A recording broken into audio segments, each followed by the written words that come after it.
که د روزي کمه یي، که د مال کمی، که بېوزله یي، که مشکلات لري، که روحي، ذهني یا نور بدني ناروغۍ لري او که غواړې خوشبخته اوسې هم په دې دنیا او هم هلته، نو لمونځ کوه. 5 وخته لمونځ حتما کوه. هیڅ بهانه نشته دی چې ته د لمونځ ونه کړي. یعنې آن دا چې که ته یې وس نه لرې، سترګو په اشاره هم باید لمونځ وکړي.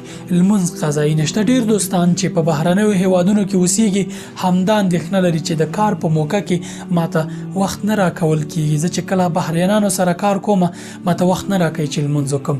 څه به کې داسې وظیفه چې ته پې الله تعالی ناراضه کوې، ته پې ځان بدبخته کوې.